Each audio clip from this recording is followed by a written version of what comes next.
me what your intent is on January 30th conference. Did I hear from any of them? No, I did not.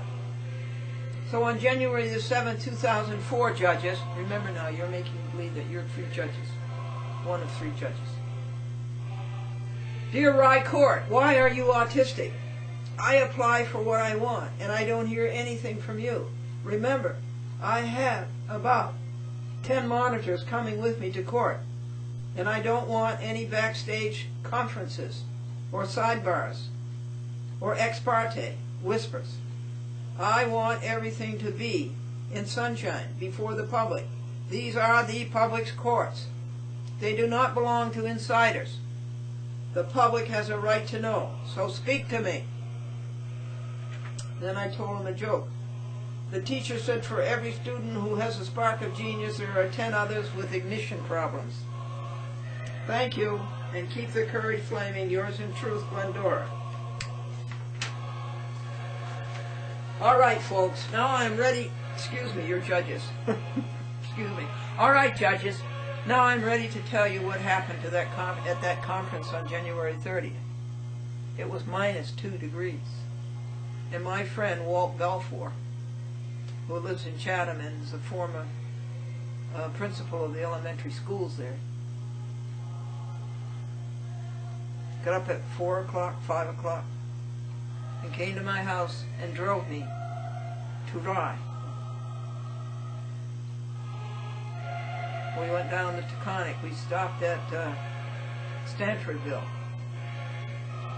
And Bruce Bergman didn't feel like going. It was -2 degrees. Then we got to Rye. And I had written a opening statement, and Peter Lane took it and went into his chambers and read it. Callaghy did not appear. He sent an underling, Laura McQuaid, and poor Laura McQuaid, this was her first job out of law school, and they take these young people and they work their skin, their fingers to the bone, and then they dump them after a year. I always feel sorry for them, but at the same time, they are doing evil, and they have to be corrected. So she came, and the first thing she wants to do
What'd you do in your break? I counted my blessings for 8 a.m., for 9 a.m., and for 10 a.m. It's 10:30 now. What did you do? And I fed cats. I fed them vegetarian tender bits with yeast on them. And I fed them their dry vegan cat food. And I have to fast until noon. I fast until noon.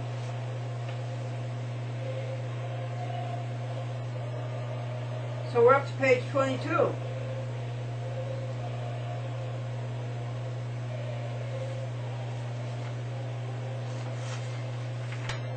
And Hansbury was saying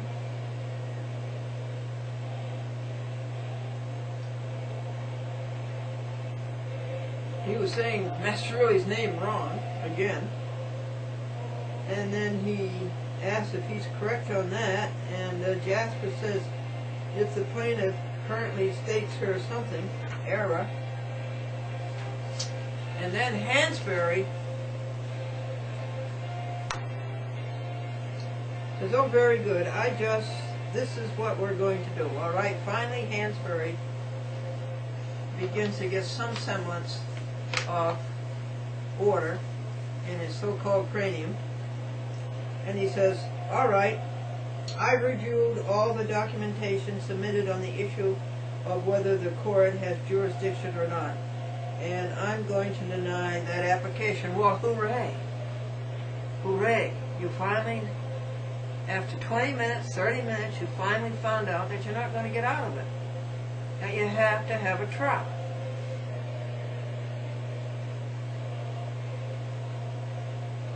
And I've reviewed all the documentation submitted on the issue of whether the court has jurisdiction or not, and I'm going to deny that application. We're going to proceed to trial, and we're going to have this case decided. Okay? And Glendora says, thank you. Hansbury. Okay? Now, Miss Glendora, other than yourself, do you have any witnesses that you wish to call to testify here tonight? Glendora, no, sir. Hansbury, okay. Miss Jasper, other, well, you won't be testifying? Jasper, no. Your Honor, cross out Your Honor, and she should be testifying, because there's no defendant there testifying. They're all fugitives, and they're all in default. Hansbury, all right. Do you have a witness here? Jasper, no, Your Honor. Oh, so sickening. Hansbury, okay. You ready to proceed? Jasper, yes, Your Honor. Yuck. There's no honor in Hansbury. The court, okay, Miss Glendora? Glendora, yes, sir.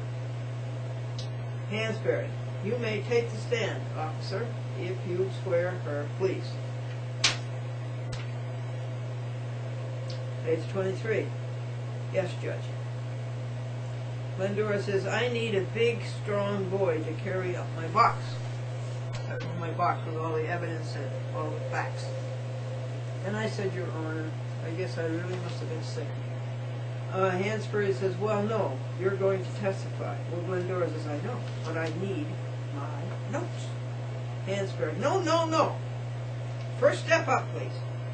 Swear the witness. Why would a judge deny you on your notes?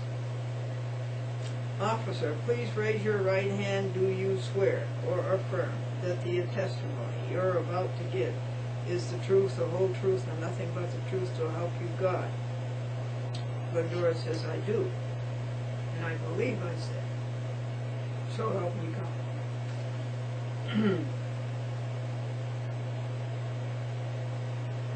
Officer, please state your name and address for the record. Glendora, my name is Glendora. My address is Box 124, Ghent, New York, 12075. Well, why didn't Zoe Jasper state her name and address? And the officer said, thank you. Have a seat. And Hansbury says, all right, Miss Glendora, let me just ask you, Ghent, New York, where is that located? I just don't know. See, it sounds like it's a new word to him, Ghent, New York, when it's all through my 500 pages that are already in the file of this court. So I said to him, sure, it's 33 miles southeast of Albany, it's 4 miles from the Hudson River, and it's 8 to 10 miles from the Berkshires, and it's 10 miles north of Hudson. Do you know where Hudson is?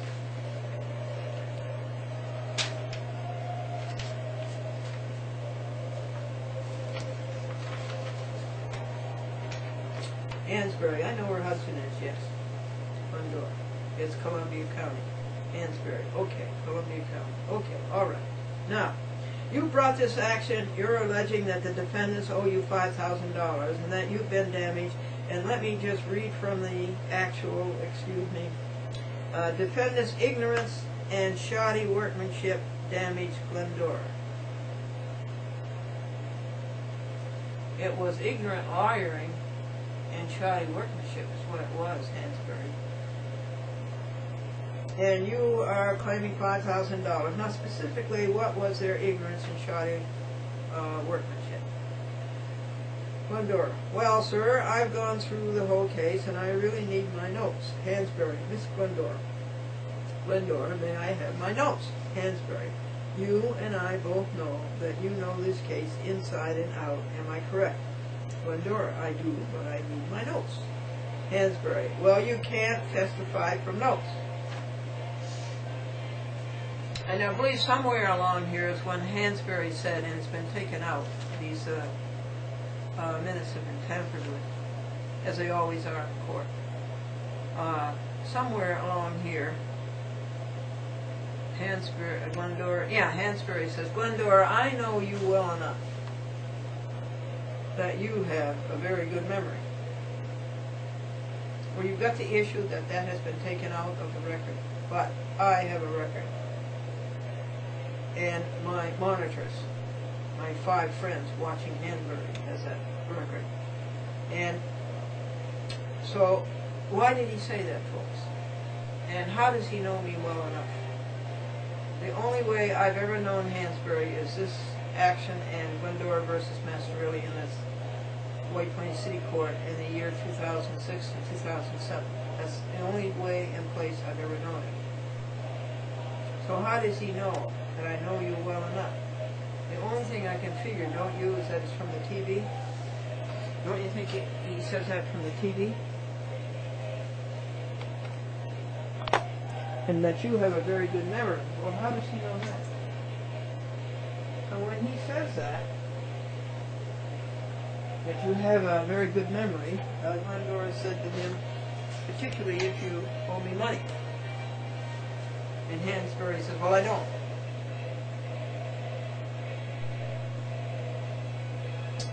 And he says, well, you can't testify from notes. And Glendora says, oh, you cannot? Hansbury says, no, you can't. Glendora, okay, all right. Hansbury, no. If your recollection needs to be fresh, you can refresh your recollection. Listen to what I said. I'm saying to you, not to him. Page 25. Well, it's been my experience that your recollection is very good. All right? Glendora, particularly if you owe me money, Judge Hansbury. And Hansbury says, well, I don't. Glendora says, now, first of all, Mr. Sorrow starts out with, we represent. Who is we? Hansbury, no, let me. We're not going to get, we're going to deal with your case. All right now, you're suing these defendants and you're saying that their ignorance and shoddy workmanship damaged you. I want you to tell me what it is that they did that caused the damage. Well, they said, this is without my notes now, that the case was to be heard on January the 5th. It was on January the 4th, 2006. Hansbury, now, did this law firm or any of the defendants represent you? Glendora, no! I'm pro se. Hansbury, who do they represent? Glendora, I'm pro se. Hansbury, okay, who did they represent?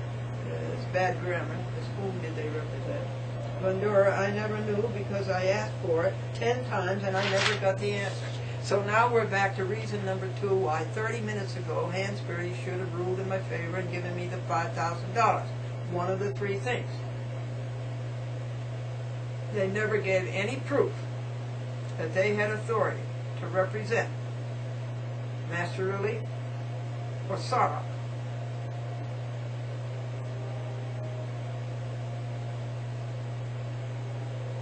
And Hansbury kept dodging it until he blew up and said he was just not going to do it, and that was mere dictum.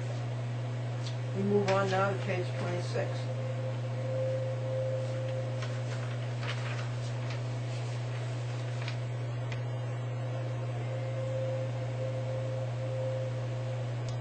Hansbury. All right, now to the case that was on. What did you say? The 4th of February? No. It was, no, January 4th. Your court called the case to be heard. And they said it was Hansbury. What court? Glendora. And they said it was January 5th. Hansbury. In what court was it called? Glendora, the city court of the city of White Plains. Hansbury. Oh, okay. But it was really on the 4th, and they told you it was on the 5th. Glendora. Yeah, now, Hansbury. Now, is that a small claims case? Glendora. Why, yes. Hansbury. Okay. Glendora. And in his order to show cause, which this court signed, he did not. Mr. Sarok did not. You signed that it would be upon the affidavits read and the memorandum of the law read, and Mr. Sarok sent me only 2 sheets of paper, and that was your order to sign cause, to show cause, order to show cause, and it had no affidavit and it had no memorandum of law, and I had to answer on the basis of your affidavit, and I had to on the basis of your order to show cause, and I had to speculate what they were going to say in the affidavits and in the memorandum of law. So when Mr. Sarok found that out, he sent me the affidavits and he sent me the memorandum of law and the Mr. Hansbury. I had to do the whole thing over again. Now, this is hours and dollars and ergs, and that's what I'm suing for, and it's also overnight postage. Further, and that's something, you know, like that's $17, and I had to do it twice because the idiot didn't include the memorandum of law and the affidavits.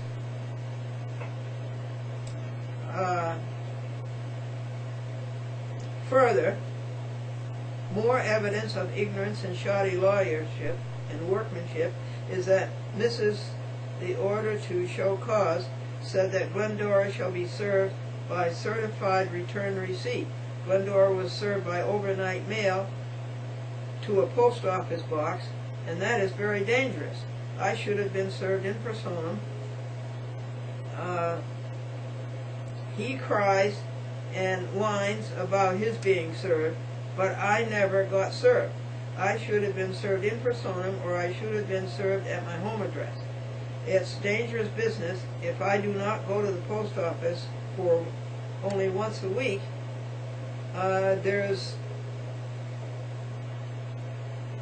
sits the order to show cause, and the court date is going by, and I've lost.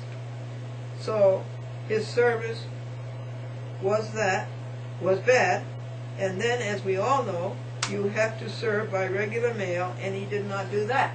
Remember, that's the third reason that all of his papers should be junked. They all should be stricken because they were not served by regular mail. And anybody should know that, no matter how you serve it. Overnight or return receipt requested, no matter how you serve it, it's got to go by regular mail. So that's the third reason, way back in the beginning, that I told Hansbury that I should have my $5,000. Hansbury says, all right, now, how much are you damaged by that? Give me a dollar amount.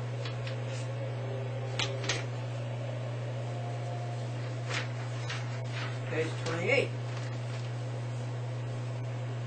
Glendora, well, you see, all those hours and dollars are over there in that file, but I would say that I worked 15 hours on the bogus order to show cause that didn't have the affidavits in it, and then that was overnight mail, so that's another $17. And any lawyer can charge anything he wants for his time. I charge $300 for my time and for my expertise and Hansbury. All right, you charge $300 an hour? Glendora, yes. Hansbury, to whom do you charge that to? Glendora, to the person who causes me the damages. Hansbury, well, no. You're saying that You get paid $300 an hour. That's your rate. Glendora, I charge $300 an hour. Hansbury, all right, what do you charge $300 for? Glendora, my expertise in public access for 34 years, my expertise in broadcast TV for 54 years, all of the litigation that I've done in court since 1983, for the expertise of putting on a public access show, being its producer, being its videotaper, its videographer, and being the person who gets the TV stations, 53 TV stations, the program, and who gets it on the 2 internet sites. A Chat with Glendora, www.achatwithglendora.com, and www.youtube.com/Glendora. And Hansbury says, all right, but what we're talking about here is legal issues. Glendora, well, that's all right. I've been in the court since 1983. Hansbury, okay. Now, are you an attorney? Glendora, absolutely not. I am a pro se. Hansbury, okay. But when you say you charge $300 an hour, you have to have someone that pays $300 an hour to have that as a benchmark for what you're trying. Glendora says to you, what is his statutory authority? Glendora says, well, I don't think so. You're a lawyer, she says to Hansbury, and you can charge anything you want an hour. Hansbury, I know you can, but the issue is someone's going to pay it or not. Whether someone's going to pay it or not. Glendora, well, that's what my time is worth, and that's what I'm charging for it. And Hansbury says, okay. We're up to page 30 out of 75. Glendora, that's my price, and I think it's worth that for the reasons that I gave you. Now, he sends up a second order to show cause. First of all, the first order to show cause was defeated by the court, and that shows you right then and there it was a frivolous motion. And you said you did not have jurisdiction, and you just dismissed that you did have jurisdiction. Excuse me, you said, Hansbury, that you did have jurisdiction, and you just dismissed my claim, any claim of jurisdiction herein tonight. So that's frivolous, and I had to answer all that slop. And then Hansbury, Miss Glendora, but you brought the action, didn't you? Glendora, of course I brought the action. Hansbury, you initiated the action. Glendora, no. He brought an order to show cause. Hansbury, no, but Glendora, the action was over with. You gave me default judgment. Hansbury, are you the plaintiff in the matter? Glendora, which matter are you talking about? Glendora versus Masterilli or Glendora versus Sadley? Hansbury, Glendora versus Masterilli.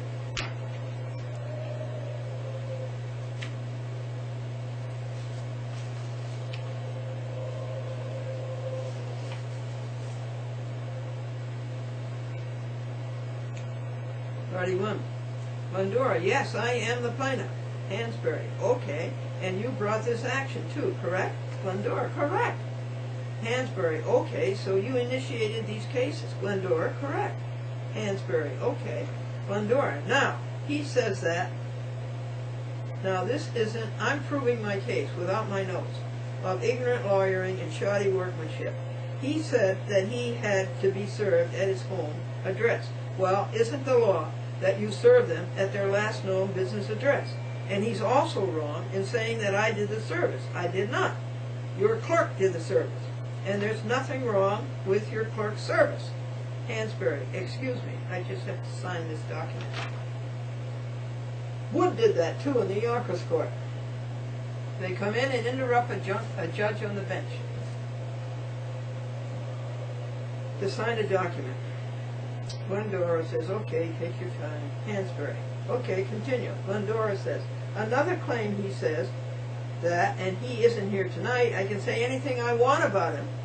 He is not here tonight to deny it. He claimed that Cecilia Masterilli was in default because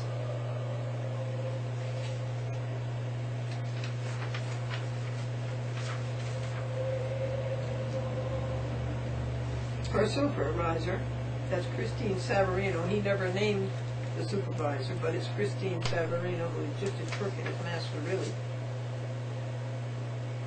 said that the employer was going to do her defense for her. This is all hearsay. Everything he said is hearsay. Sarok was not there on the original action. As it came in afterwards. Hansbury, yeah, but the appellate term has already said that's valid meritorious excuse, all right? That's a valid excuse that she had a meritorious defense. Glendora, but my dear Judge Hansbury, the appellate term is wrong. That was not a win. That was a cheat and a fraud, and I will be going after the appellate term very shortly. Now, let me finish my point on that. If she had a meritorious defense, medical defense, why didn't he, Sarok, present any medical evidence? Was there anything given to you from a doctor? The court, see, but we're past that. What we have to deal with now, and you have to focus on, Glendora, no.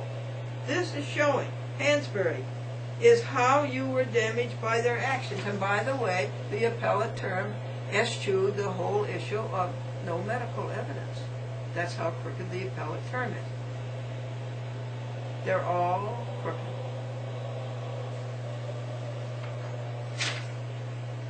Glendora, I'm showing you that. That was a lie. He did not have a meritorious defense for the reason I said. Did he show? Jasper, Your Honor, I'm going to object to this testimony and ask that it be stricken. This matter has been adjudicated by a higher court, and the facts are set. They're dispositive. This testimony doesn't bear any relevance to the extent it's contradicting the outcome of that decision. Hansbury, I'm going to sustain that objection. I didn't grant her motion to dismiss based on the documentation that she presented, which will be marked as Court's Exhibits 1, 2, and 3, but this testimony has been adjudicated. It's in the decision, all right? Go ahead. Continue, Miss Glendora. Glendora, continue where? Where was I? Hansbury, you were at $300 an hour. Glendora, no, I passed that a long time ago. I was saying where I was damaged is that he claimed he had a meritorious defense, and I pointed out that he didn't. Jasper, objection. Court, overruled. Continue.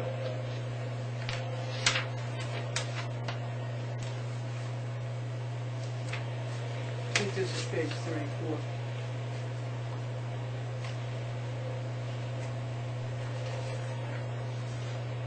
Glendora, he did not produce Christine Savarino to say that she said the company would defend Master Ruin. Hansbury, are you talking about the order to show cause that was decided by the appellate term? Glendora, number one, the order to show cause. Number one, I'm proving that this was Hansbury interruption. We're past, Miss Glendora. You have to get past the appellate term, all right? Because Glendora, Mr. Hansbury, I am suing in Glendora versus Sadly Sarah for the ergs and dollars and time that he caused me in Glendora versus Cecilia, whether the appellate term said so or not. Hansbury, yes, but Glendora, I had to refute his lies, and it takes time and money.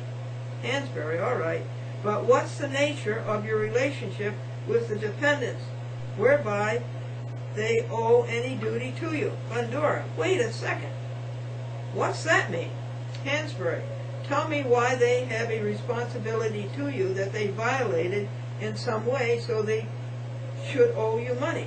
They had a responsibility to me to put out intelligent legal papers. Hansbury, why though? Wouldn't you be pleased if they put out lousy legal papers, shoddy legal papers? Glendora, they did lousy.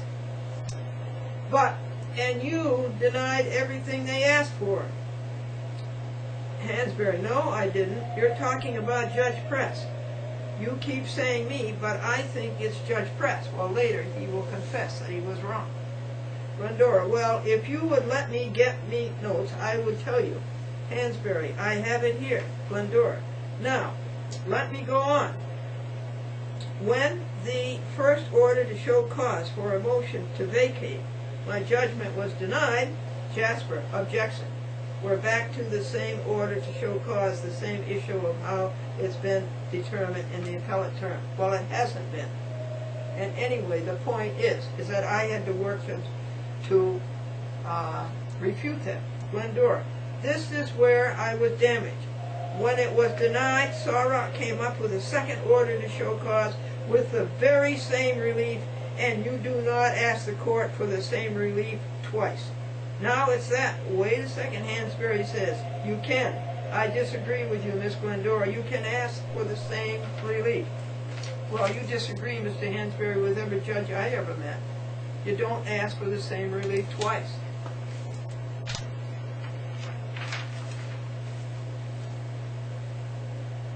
And he says you can, as long as your papers are clear that you're telling the court that this application has previously been granted. Glendora, and you, the court. Now, Glendora, and you ruled that it wasn't.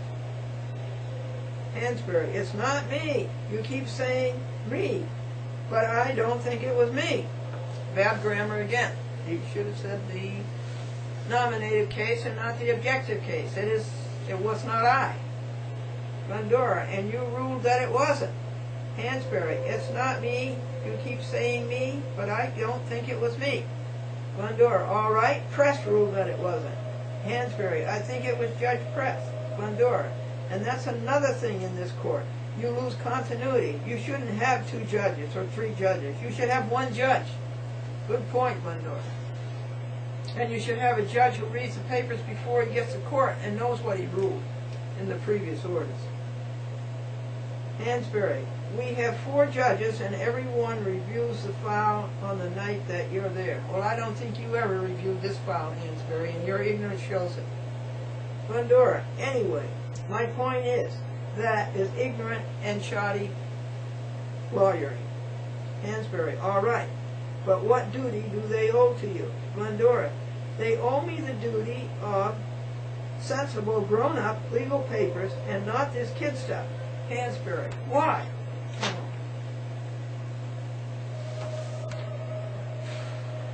This kid was so ill brought up. I don't know who his parents were, but they did a bad job.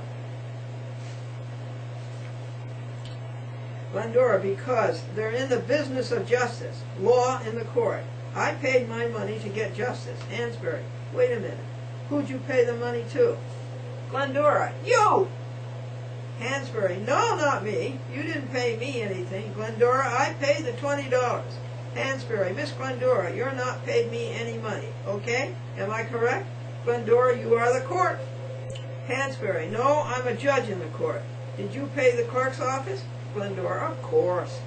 Hansbury, so you didn't pay me, all right? Why is he so hard about that? Because somebody must have paid him. He must be jumping to the gun that somebody must have paid him to cover up. Glendora, of course. Hansbury, no, you didn't pay me, all right? Glendora, that's frivolous. Hansbury, all right. Glendora, we all know where the money went, all right? Don't you see how I was damaged by his not including the affidavits and the memorandum of law in the first order to show cause? Hansbury, no, Glendora says, I had to do it over again. Twice. Excuse me. I had to do it over again. 38.